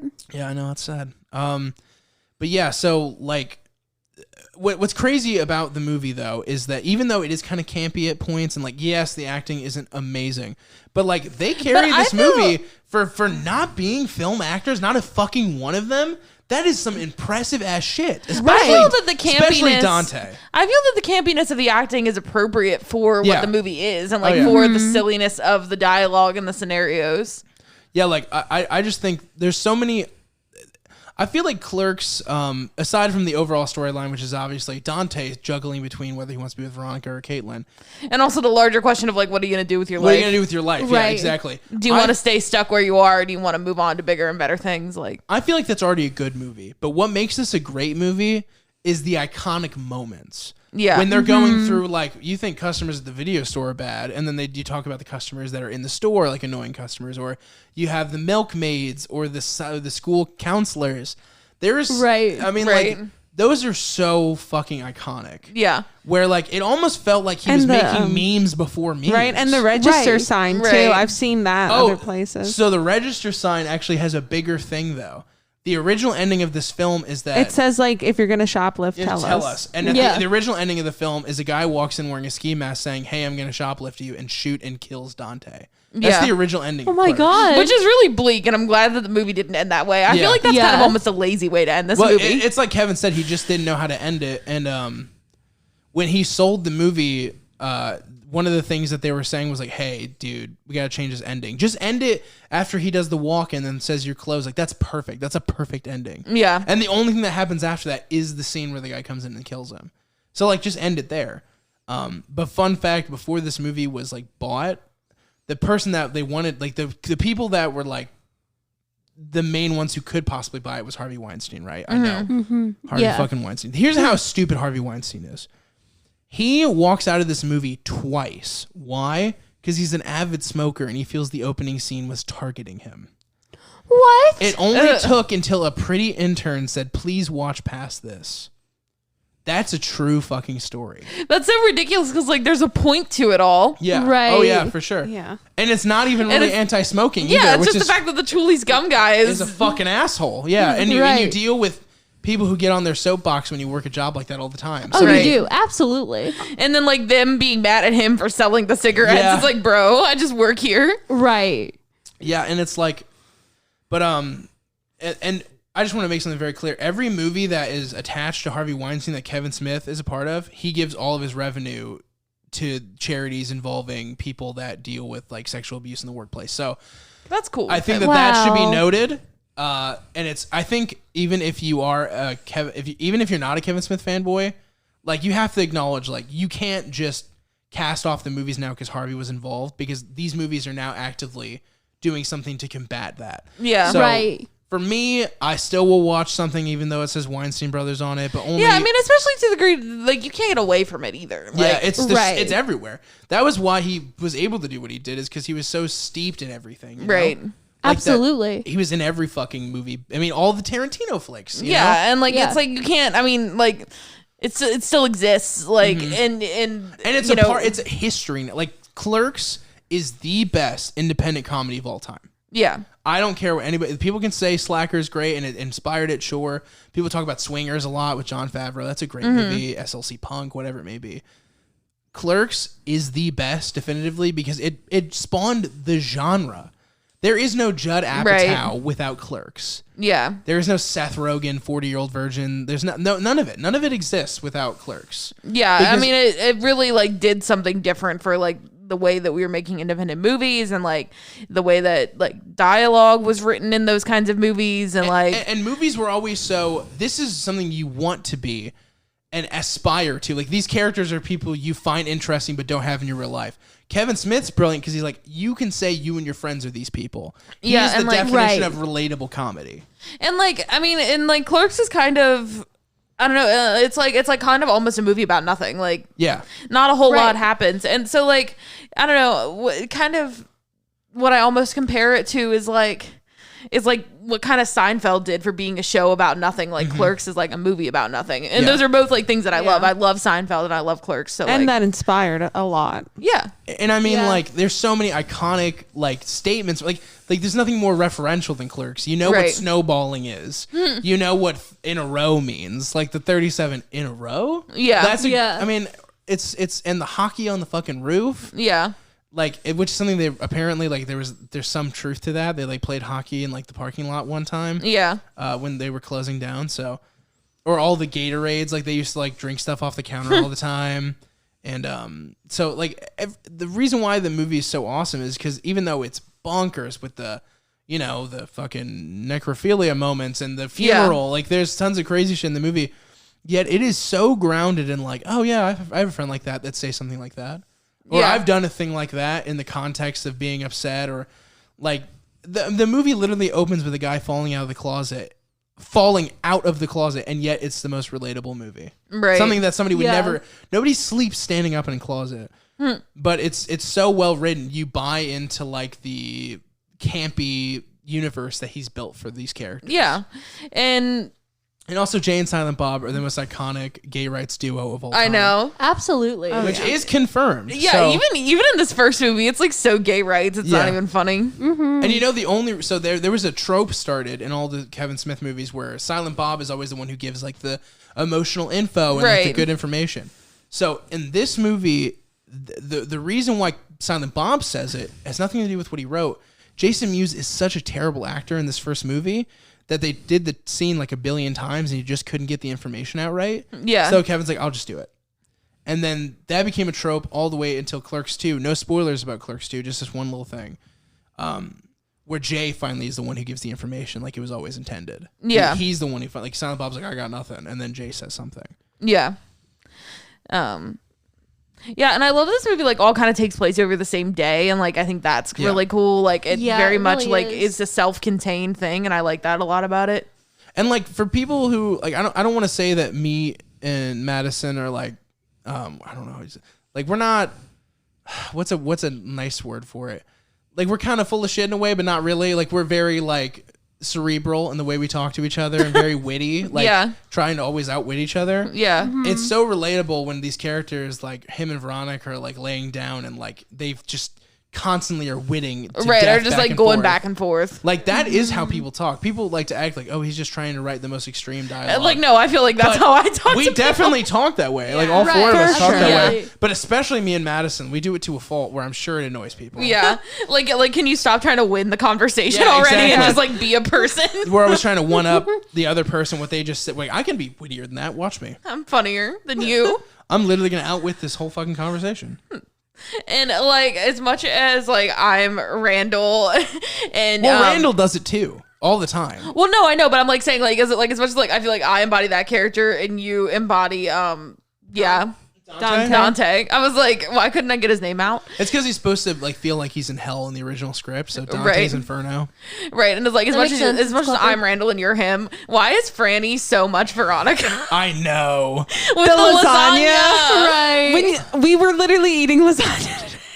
Like so tell funny. me, like she used to come to work and give me lasagna. Yeah, I know. I remember Franny coming there all the time to like bring you food and Yeah. stuff. And people would always be like, "Can I get some of that?" And I'd be like, "All and right." I always just end up like kind of like talking to the other people at your work and like Yeah. end up hanging out at your jobs. Not only too. that, but you would totally, especially when I worked at Family Video, when I had a bad customer, you intervened. That's Yeah. really funny. More than once. Yeah. Oh, More than wow. once. That's hilarious. She'd be like, I just can't stop myself. she'd be like, yeah, I mean, like, you turned him in late. What are you going to do? Like, she's like, oh my God, Franny, shut the fuck up. Anyway. But I will say this, though. I don't consider myself to be Randall. I think I'm as funny as Randall. I'm going to give myself that. But the one thing that Randall did that is me is I've had that exact same argument about, like, I don't appreciate your ruse. I've done that at a fucking video store. I've literally had that exact same argument with someone at a video store. And that's all based, again, on a real argument he had with a real That's patron. funny. So, Yeah. so what was your guys's... Because we can talk a little bit more about... I mean, obviously, I'm happier than a pig in shit right now. I love fucking Clerks, dude. Because it's like, we're doing it right now. Like, we're doing it. Right. we are, like, they got their fucking buddies together. None of them know how to do anything. They all made a movie. He put it on his fucking credit cards. I put this on a credit card. Like, it's all the really fucking... did. It's all the fucking same. And then part 2 happens where, like, I'm just like, we're peddling it like crazy. Like, but all of us are just peddling this fucking podcast. Like, no. we Right. really are. We're like, you should Anybody check who out will my listen, podcast. be like, listen to my fucking pod. Every other person. Right. Like anytime they're like, what's an interesting fact about you? Like anywhere, I'm like, I have a podcast. And I so relate, not necessarily to my dad specifically doing this, but when the movie was made, Kevin showed his parents, right? And his mom was like, there's an awful lot of cursing. And I'm just like, that's Madison's mom with Oh Madison. my God. I was about to say, like, Shannon literally said that. She was like, I tried to listen to the Reservoir Dogs one, but you guys cuss too much. And same with like... Didn't Matt or Bridget's mom say something like that too? Like she couldn't stand us interrupting each other or something No, that like was that. Shannon. Oh, My dad had, like, my dad and Bridget's dad does this a little bit too, but my dad has definitely done it before. He's like, you guys should review this on your podcast. And I'm like, only listeners get to make suggestions, Ron. Yep. that's To cute, be though. fair, my dad does listen from time to time. That's sweet. But what I was gonna say is my brother is the one who's just like, I don't know, I think your guys' format could you like I love the fact that, and this isn't to ill speak my brother or Kevin Smith's mom, but it's the why. I was going to say, everybody's got some shit to say about what you do. Right. It's the why and not the why not. It's real. And I'm not trying to see people who say why not or why are bad. I'm not saying the people who are like, why would you do that are bad people. I'm just saying that they're not going to get you anywhere. You have to surround yourself with why not and just pedal the fuck out of it so like- people get what you're doing. Right. And that's what he fucking did. And like everybody who doesn't do the shit has a fucking criticism. All And I'm not the- saying it's everyone. bad, but like everybody has something to say about it. But it's like, bro, you're not doing it. You can tell somebody's genuinely supportive when you say something and like in you're terrified to say it at first. You're about to be like, I think what I'm going to do is I'm going to start streaming video games. And then there's that pause. If the person goes, well, you're going to need to do this and that, I don't know. You could try it. That is the why people. The people are like, oh yeah, Right. fuck yeah. And they act like it's not a big deal. Know that affirmation is enough for somebody who's creative because there's so many people out there who will Absolutely. shit on you. So even if it's something as simple, like even if you think it's a bad idea, even if you're the person who thinks it's a bad idea, just be like, well, why not? Right. What's the worst that's going to happen from encouraging an artist? Yeah. I mean, like, yeah, if you say something They to might somebody. make art you don't like. Well, fuck it. You didn't like it. Oh, well. Yeah, if you say something Right. to somebody and they start coming at you with logistics, no. Fuck it. Cut Fuck that shit 'em. out. Yeah. Fuck them. Even if, like, they're totally right. Fuck them. You don't need them. There is no Right. logistical reason why. I had a job, as some of you may know, based on this podcast. I had an opportunity that a lot of people don't get. That wouldn't have happened if I was thinking logically. Yeah. Oh, Logan, you want to like take a break from working and just do your podcast all the time? That's crazy. It is crazy, but it's fucking working. Yeah. Right. It's crazy. working for all of us. Like Yeah. it's working. Even if it's not working in the sense of instant success, this has been insanely therapeutic and effective for my Absolutely. life. Yeah. And I think. we've gotten a decent amount of success in our first year. We just got to keep going, and not get Yeah. discouraged. Yeah, and I the, agree and the with main that thing is completely. like nothing will discourage me because I'm surrounded by people who are like, well, we'll just keep Yeah. doing it. Well, Yeah, why not? Like, and I think like Yeah. even on like the end, like obviously not all of us have quit our jobs to do this thing, but like there are definitely people who I've encountered be like, oh, you have to like do this thing every week, like, oh, isn't that Yeah, like exactly. And they're like, well, like no, not for me, because it's like this is the thing that I want to do, and it's like Right. the Yeah. thing that I want to make, Yeah. and like Or people be like, "Oh, Even you if- have to go do the podcast on Monday," and we're like, It's "Yeah, like, yeah, I we sure get do, and to I'm go fucking do this." excited too. So And, like, don't be a bitch about it. There's people who like, you know, like I remember I went to this party. I won't say who it is because I won't be even kind of specific because they'll figure out who they are. But we went to this party and people were asking me and Franny a lot of questions because they had just saw that Scooby-Doo had done like 10,000 views. Right. So I was like, you know, we were hyped about it, but also they were inquisitive. They're like, how does it work? What do you guys do? And like, even just asking those questions, like, okay, this is a little bit of affirmation. People are interested in this insane idea that we have. So I'm going to talk about it. One person who was trying to get a job in entertainment was like, why? Why are we talking about this? And it was literally said the words why. And I'm like, tell you guys too exactly. after. Kevin Smith's mantra's fucking real. Don't hang out with people who ask why. Hang out with people who ask why not. Yeah, I think that's definitely Right. correct. That's some true shit. And like, Yeah, and then like as it becomes like, not to say that we're like uber successful or like that we're like famous by any means, but as it becomes more successful, everybody's always got like some shit to say about it, or Yeah, like absolutely. or like wants to jump in on it or some shit. And it's I've had people be like, if you want this to keep working out, you have to do this. I'm like, you're saying if I want it to keep working out, you just use the operative word working out. It seems like I'm handling it. right. Or like you should do it this way, and I'm like, bro, you can make your own. Yeah, like why not you do it? Why not? right. Boom, baby. It really does work. And yeah, like, you know, he takes this film and he shows it at the Angelica Theater, right? And 6 people show up or whatever it is during this like shitty film festival they were a part of. They had the death slot on a Sunday morning. Mm-hmm. But one of the people who shows up is an incredibly powerful producer. And he has a good interaction with Kevin and Scott, and as through that, he personally essentially gets them into Sundance. There's 400 films submitted. 400. Think about how many 400 is. That's a lot of 16 movies. make it into the That's a festival. yeah. One of them is the black and white boner comedy from a kid from New Jersey. Right. And it's revered as the most popular movie at the festival that year. Yeah, it's crazy. Anything how can shit fucking happens. happen if you're asking why not try. Why not do it? Yeah, and I think Right. that like, and then, like something I've learned too is like you think like, oh, like even if I do this, I'm never gonna be successful. It's never gonna go anywhere. And it's like, well, there's only one way to know that, and that's to actually do the fucking thing. And also, who cares? Right. And like, and I've always said about doing this podcast, like, though I want it to be successful and I want people to listen to it, if no one ever does, I would still want to do it because I'm like, I'm having a good time and I'm hanging out with my friends and I'm doing the thing I like to do the most, which is watch movies and then talk about them. And it's a passing of the torch thing. Like, let's say that we're not the cog of success. If we're passing out why not based on our own like success stories, like we're happy and we're putting out that like feeling of like why not try things. Yeah. There might be somebody in our life who may have never considered trying something, but because we were so gung-ho and positive about this podcast, they then accomplished something amazing. I mean, And I that's definitely still an accomplishment within yourself. Yeah, Absolutely. I definitely have friends who are like, you know, I never thought this is something that I could do, but like now, like to see that it can happen, like Absolutely. you know, that's just Yeah. cool. And like if you fail at it and it doesn't work out the way you wanted it to, it was going to do that if you did nothing. So you're Right. losing Right. nothing.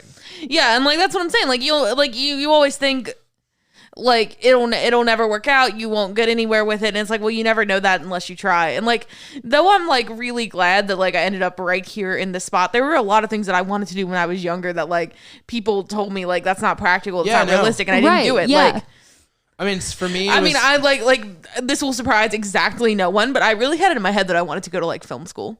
no, for Yeah. sure. Yeah. Same thing.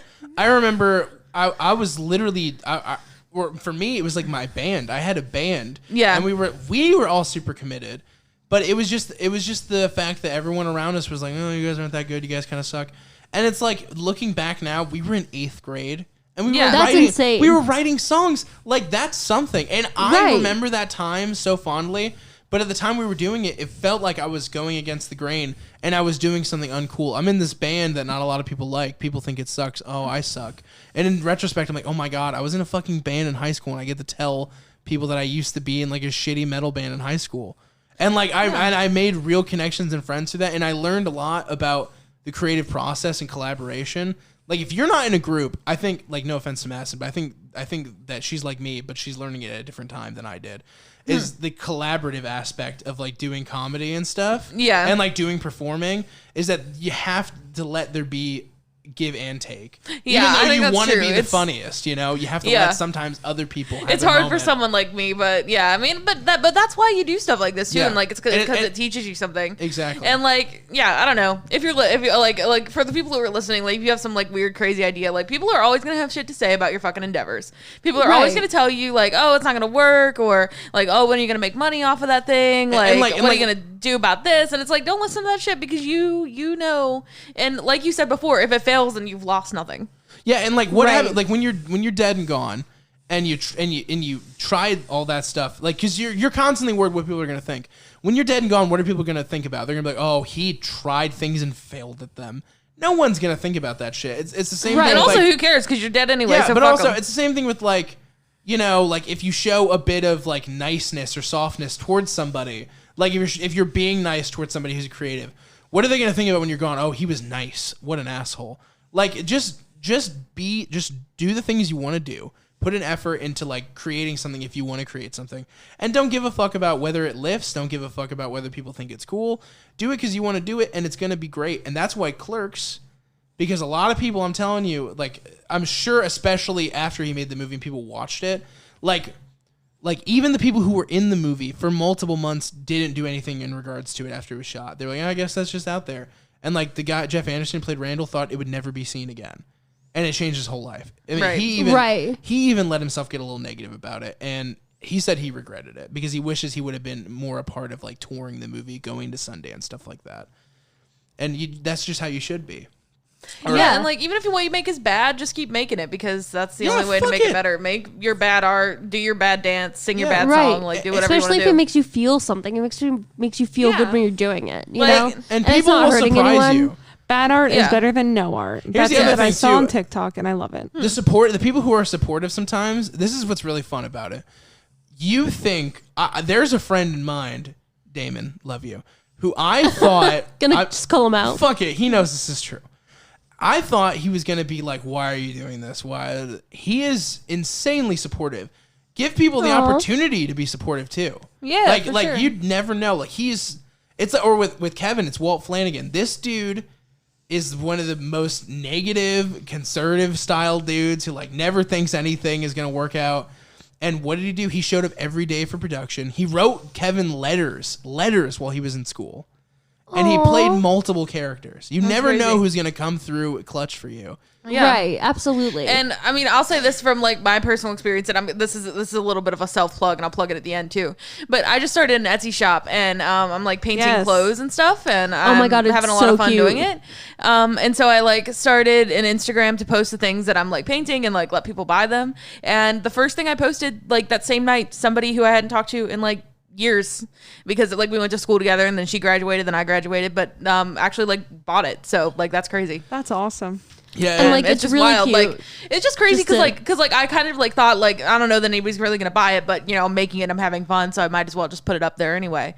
and And then somebody did, and that's crazy. That's and, just fucking crazy. like shout out to Nyoka. Like I feel like you guys have Oh, gotten yeah. closer via the podcast. Oh yeah, Yeah. 100%. Like a friend that like we worked together and we got close working together, but like you know life And tore us she- apart. she moved She and lives like stuff. in Louisiana. Like we don't really. It's not like we could hang out. Like she's like a mom of 2 now. Right. And like we talk all the time, and she's Yeah. been like one of the biggest supporters of the podcast in my life. Her baby has our only merch. Her baby Hell has her only yeah. merch by her request, because when she was having like right after she had the baby, I was like, I want to send him something, like give me your address, and she was like, only Crosscut merch. That's so cute. Yeah, I mean it's just crazy who will come out and like support you. Absolutely. It's never the people you think. It's wild. Yeah. All right. So let's talk more about the movie though a little bit, because I feel like we're talking about. Do you get why I love Clerks so much? Yeah, we got like Yeah, weirdly absolutely. inspirational for Well, a second, because but like that movie is It so brings it out of you. inspirational.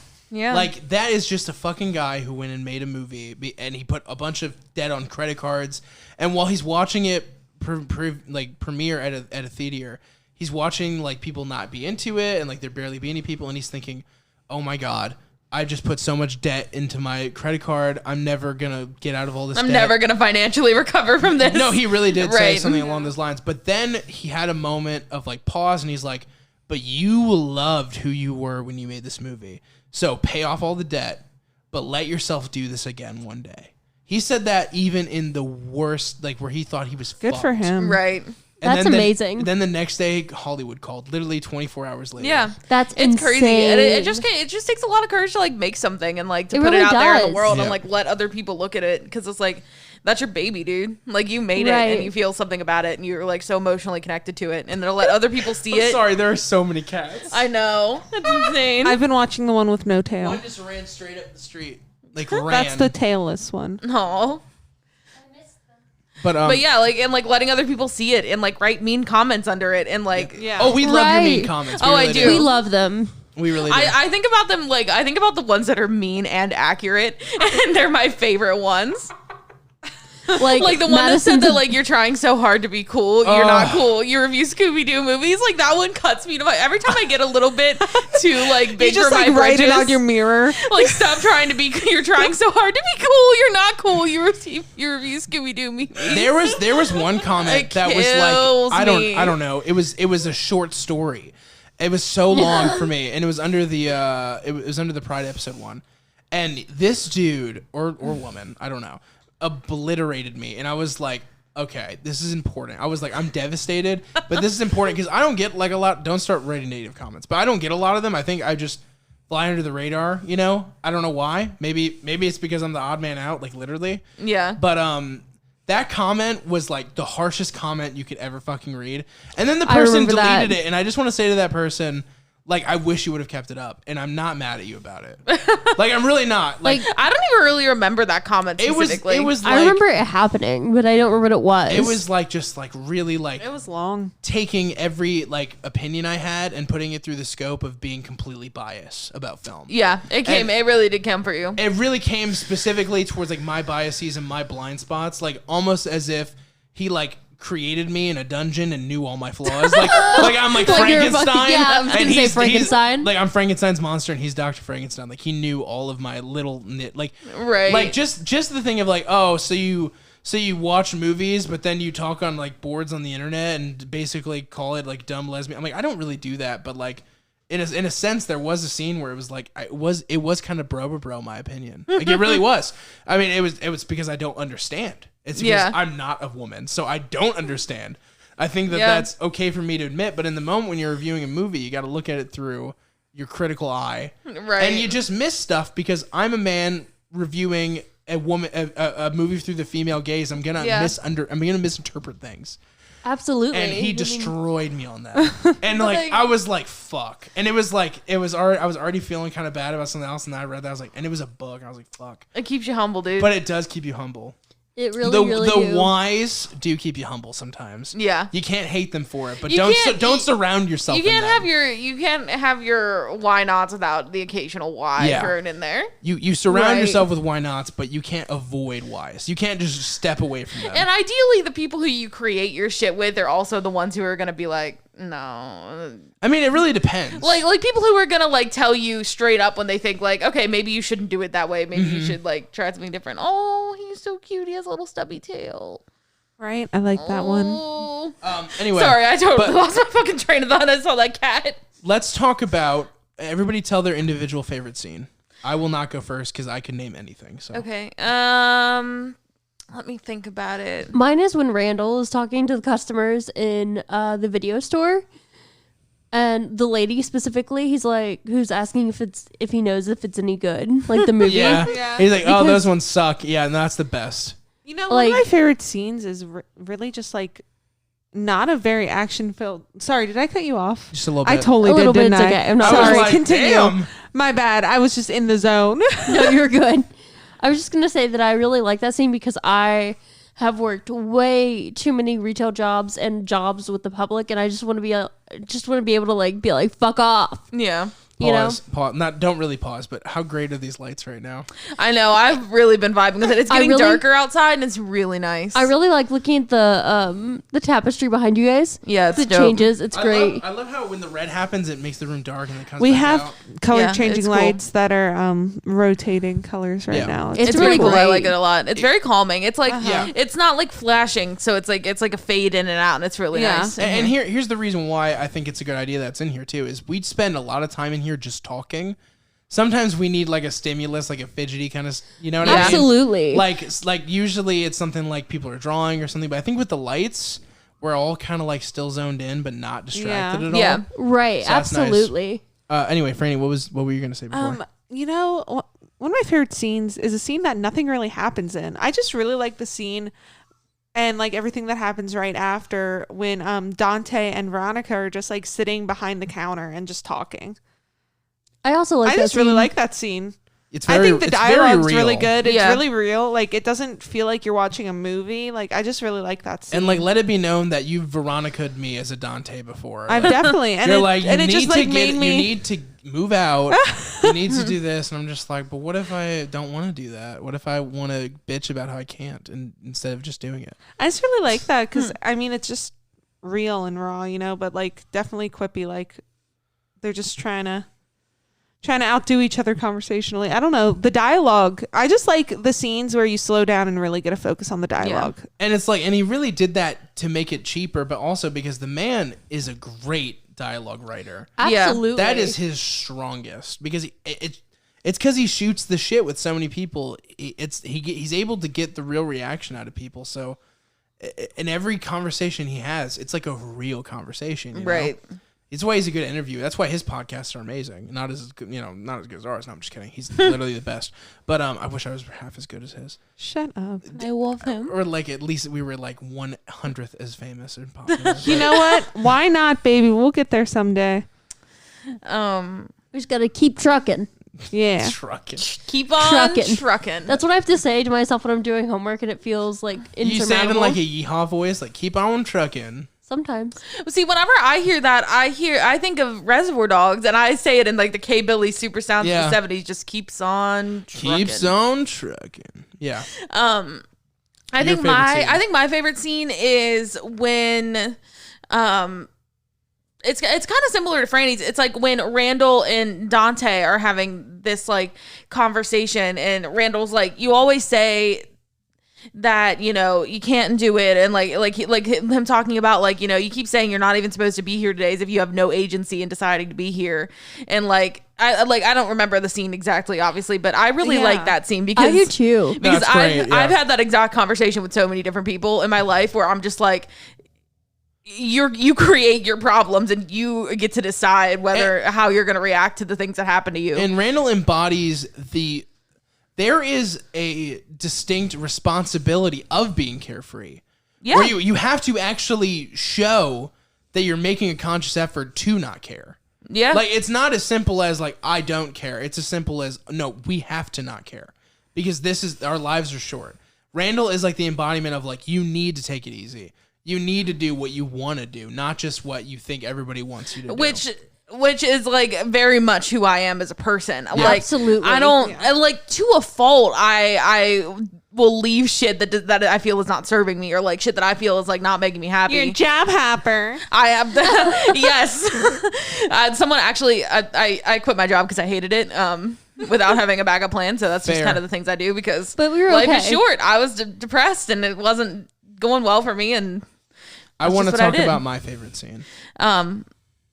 yeah, but yeah, I just really like that scene because that's like a lot of the way that like I look at things and and you know, I've spent a lot of time in my life like worrying about doing the right thing and like have since learned just to do the thing that makes me happiest and Yeah. like yeah, I don't know. That's just like I just really like that scene because yeah, I've had that conversation with people who say like I can't do this and it's like, well, why can't you? Like you can do whatever you want. So Yeah, no, definitely. Like it's totally relatable. You're definitely a why not person. Absolutely. yeah, I think a little too much sometimes. Yeah, maybe to a fault. Yeah, I hear what you're saying. I want to do ridiculous things all the time. And sometimes I'm too like self-directing. I'm much like the Dante character in the sense that I'm like, well, let's not get carried away. Like, I find myself doing that a lot, and then I have to kind of remind myself of my mantra. And then yours is the other thing where you're like, maybe I need to like ask why I'm specifically doing this one thing. Yeah. So I think we both suffer from that. But my favorite scene from the movie, it's hard to say because it changes all the time. But I'm gonna go with the Death Star conversation. Yeah. Because that is 100% a real ass conversation that people have, and it was like the first time in a movie where you're like, oh yeah, me and my friends have totally talked about like the logistics and morality of like blowing up the Death Star. Like, that's real. Also, I love them including the customer in the conversation because I've definitely done that before. And the reason why that happened is because that whole thing happened in real life. And it's like that I remember at the video store, I would be talking to like my employee, and we'd be talking about something, and then one dude came up and like totally like blew, like, I think it was about Amazing Spider-Man 2 and why it sucks. And a lot of for some reason my coworker really liked it, and I was like, it's terrible for this and this reason. And a dude who was just eavesdropping was like, yeah, and there's this random scene in it with blah, blah. Like, that really happens. And I'm like, that's the most realistic part of the movie, is like when you shoot shit with your friends, sometimes it's about pointless bullshit. Yeah. And I've definitely like brought a stranger in to solve a debate for me. For sure. But so like let's talk about the controversy around the movie. Mm-hmm. When this movie came out, on top of it being popular and like Harvey Weinstein buying it, putting it out and releasing it, what's that noise? It has a lot of people saying that it's sexist originally when it came out, that it's a sexist film. What reason would you guys like surmise that would be? And also, like, do you guys think that there's sexism in it? Like, like obviously most movies from the 90s have something, but I mean in the sense of like, do you think it's a concern with this feature? I think that like I can see I understand the reason of it, like, which is because I think two things, and I think one has a little bit more merit than the other. I bet I know what you're gonna say too. I think the first thing is the 37 dicks conversation. I think people. Oh really? Wow. Okay. I think people probably look at that as sexist. I don't think that has a lot of merit. I think that's less sexist because I feel like that's she's a critique. like, you shouldn't give a fuck. That was kind about of what I've done. That was kind of like the army woman moment of the movie. I feel like that's pretty. Yeah, like, so I was gonna say I think that people like I don't think that's the one with merit, to be clear. Like I think that is one that people might point at and say like, oh, like they keep shaming her for this, but I think in reality it's like the movie says that that's fucking stupid. Right, it's definitely a critique of men who shame women. Yeah, what like I also see is like, you know, there's only these like two female characters in this movie and they don't have a lot of agency except for how they relate to the men in the movie. And like specifically Dante, like we don't really know a whole lot about who Veronica is other than how she relates to Dante, and like the same with Caitlin to an extent. I don't know. I don't know if I agree with that per se, but I do understand where it's coming from, and I wish Caitlin, that like she's almost like I could see the argument for Caitlin less than Veronica, because I feel like Caitlin's whole thing is they're trying to draw her almost as like antagonistic type character, especially when Randall's like, if you hurt her, I'll kill. If you hurt him, I'll kill you. Like you're supposed to be like, yeah, fuck yeah, Randall. But also like Veronica's an adult and Dante's an adult. They can do whatever they want. Yeah. It's not Veronica's fault that she wants to fuck dudes. That's what she wants to do. You mean Caitlin? Right. Sorry, Caitlin. Yeah, Caitlin. My bad. So the whole like argument that like Caitlin's like an antagonistic person in the movie kind of bothers me. Like if she wants to date around people, like that's her own fucking I don't think business. I don't really see her as necessarily being an antagonist. I don't think this movie really it's also has like one. I think the movie. Well, let me explain my point. I think the movie does have that moment, and it's when he's in the video store and he's talking to Caitlin.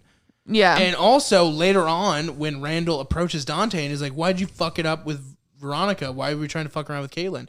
It's like, it's none of your business, Randall, because Caitlin is her own person. And if Dante's into who Caitlin is, that's their own thing. Yeah. If she's unfaithful, you can be upset on that end of it, but don't be antagonistic towards her. Yeah. Because of her own life. Like that's none of your fucking business. So that for me, that was the argument that was never out there, but I've always found to be true. Yeah, I mean, to me, like, I think, like, where maybe the argument for sexism comes, which I can kind of understand, is just the fact that these, like, female characters, like, are pretty much catalyst, or not necessarily catalyst, well, I guess kind of catalyst for like the emotional growth of the male character. And like, you know, they don't really get to have a whole lot of their own agency. It's more about him. I think that's the argument. And I tell can you the see, reason why people said, you're gonna laugh. I can see You're where gonna that comes say from. the bathroom scene, right? Partly. So the bathroom scene was one end of it, Yeah. saying like she's so dumb she didn't know she was fucking a dead guy, and I'm just like, okay, that's not really has anything to do with gender. I mean, Yeah, I think that's just supposed to be satirical. But then the It's other just one funny, like- is the guy who's like, I'm highly offended, and he shows that girl's beeve right to him in like the magazine. Yeah. Like that is sexist, I guess, because like he's repulsed by a vagina. But like, what if he is repulsed by vaginas? Like, what if he's that's gay? just or what if he's like, I don't know, like A normal person who doesn't want to see. Yeah, that's what I was gonna say. Like, maybe he's Vagine maybe he's there to get dog food. And he doesn't want Yeah. to see some random beef. Maybe he's like a fucking minister. Like maybe he's not into this. Right, or maybe just like as any person might, like you just don't want to know about the fucking guy behind the counter reading porn. Like you're just not into it. They were insanely worried about it legally when they bought the movie. They're like, Oh, yeah. we don't know if we can show that girl's beef. And I guess they found out because of the magazine they could. Yeah. But like, imagine you're that girl and you did like one spread one time for good money. Well, I mean, nobody knows it's hers. I know, but like, you know it's you. You know what I mean? Like, what Yeah. if, like your beef is immortalized for. I'm saying that What to a- be more I, offensive. I'd want credits But on the still. movie. What a claim to fame. Yeah, like I was a centerfold in Penthouse, and also Kevin I was in Smith Clerks. showed my vagina to everyone in Clerks. But yeah, I mean, that's really funny that like that's the reason, because I think that I know. my reason makes more sense. I agree. Not that I Right. necessarily like agree with it. As did my very reason much. with Caitlyn. Like it makes Yeah. more sense than that. But Yeah. yeah, it is what it is. And I also think what played into it was the vulgarness of it. Yeah. Because there were not movies that spoke this way. Like Yeah, I think, and the like porn movie that he goes to get is like kind of weird and like yeah. Also, the fucking best thing is Jeff Anderson begged Kevin Smith to change the line reads where remember when he's like ordering the porn in front of the Yeah. mom and the kid? Yeah. He's like, my mom's gonna see this. Can we like tone it down? And so Kevin's like, yeah, sure. And he added 6 more to the script on filming day. that's really funny. That's I love hilarious. that. That scene is hilarious. It's great. Everything with the video store stuff's always Yeah. so fucking funny. So good. You guys really need to see the Clerks live action TV show pilot that Oh we my had to God, watch it's for, so bad. that we had to watch for a pilot podcast. Ooh, I it's wanna the watch fucking worst thing I've ever seen.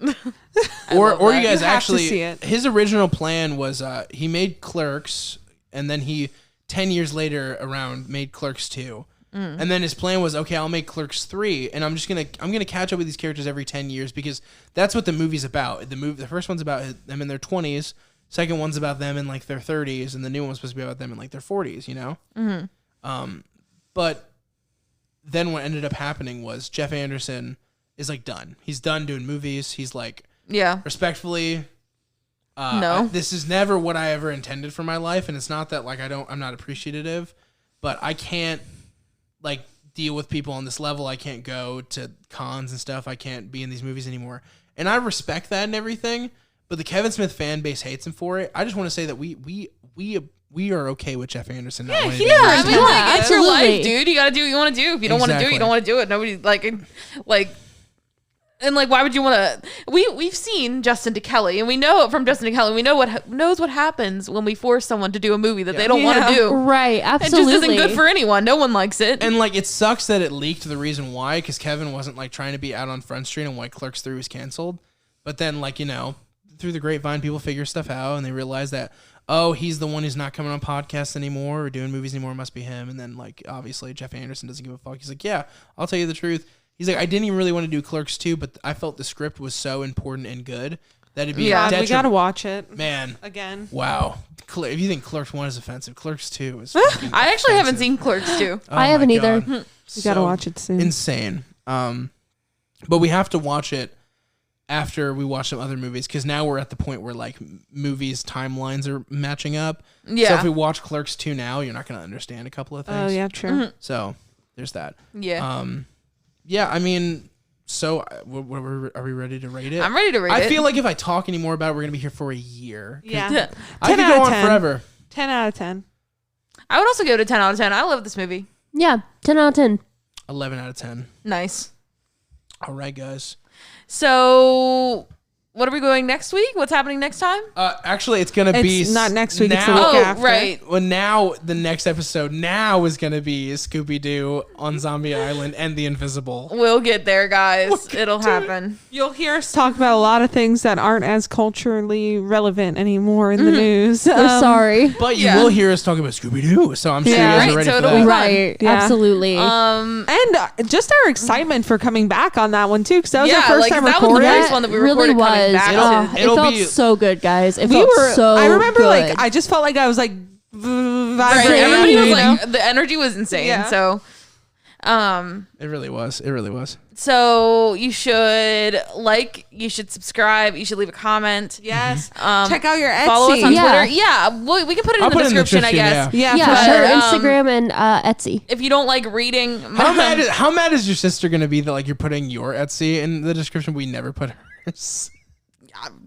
fuck, fine, I don't know. Anyway, I'm just saying she was officially been on the podcast now, so I feel know like, she has. I guess we could plug it. I don't know. Why not? But mine is Gentle and Kind Designs. That's all one word. It's all lowercase. Instagram is gentle and Kind with 2 underscores. We'll put that shit in the description. But yeah, I paint shit and I have fun doing it. So check it out. Buy it if you want or don't. It's really cute. I want to buy all of the things that she paints, even though they that might doesn't not make fit sense me. because we like literally share all funds. But okay. Right. She I'll just just still makes Venmo you you. pay full price. Hell yeah, dude. Pay me Right. something and then I'll sell it to Bridget. Yeah. Yes. Business, and then I'll give you half the profits. Capitalism. Yeah. But okay, anyway. Also, if you liked us on an entertainment level, you can listen to me and Franny at a different podcast called Pilot Pod at youtube.com/pilotpod. And we Oh, watch I it. love that shit too. The Monday after this goes up, you can actually listen to us review the Clerks TV show, as well as the short mini-series Pokemon Origins in favor of the Pokemon Reunion this month. We did another review of that. Nice. Because you guys Nice. liked the other Pokemon video so much.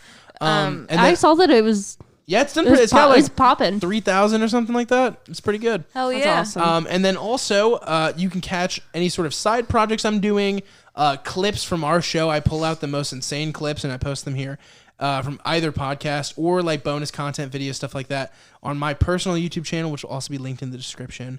It's called Logan Tyler because that is my name. And if you're like listening Yes. on like Apple Music or anything that has like some kind of rating system, please rate us as high as you possibly can. Please. Yeah, like, Yes, We please. would love that. Leave a comment like I would have left a 10 out of 5. Like, you know Yeah. what I mean? Like, Yeah. let people know that you love that shit.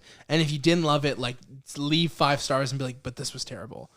Like, still 5-star it for our sake, but you Yeah, can write please. anything mean you want. Right. And you can always email us suggestions, mean comments, your own art, whatever you want to do. We don't Yeah, really care. absolutely. We've gotten fan art before, and it and was we awesome. want more, and we love. Yeah, to see it that was the shit. best Yeah. moment. It It was was great. such a good moment. It's great. And Yeah. if you want to check us out on Twitter, that's Crosscut Cinema Pod. Is it? Nope. I think it's just Crosscut Cinema. Yeah. Sorry, we always How about Instagram. you make sure you know what the fuck you're talking about before you say shit? Also, to the other guy, to the guy whose channel's called Crosscut Cinema on YouTube that isn't us and have 7 subs and started posting again, stop it. Don't do that. You have Stop. 7 subs and you're posting stuff about movies. Bro, Don't do it. Come What on. the fuck, dude? Like you're change your name, bud. change your name, dude. If you change your Square- name, we'll change shout it up. out. Like change your name or square up. Square. We'll fight you. Oh, poor Bridget over here with Bridget her will fight you. likeness. Oh, You yeah. gotta I know. change your fucking name. I know. Oh my god, I can't. There's another gay writer and podcaster named Bridget Hamilton out there in the world, and it's like really. I lost my really shit. fucking I her just up. googled my name the other night for no reason, and I was crying. It was upsetting. I'm like, I can never publish a good novel, and now God. Madison has to marry me My name's still immediately. Bertha Moulton. My name's still It'll not coming probably up be on Britt Google, Hamilton, but our but- podcasts come up like instantly. So Hell that's yeah. weird. That's amazing. It's a weird thing that like I think the podcast is more notable than I am now. Interesting. Fair enough.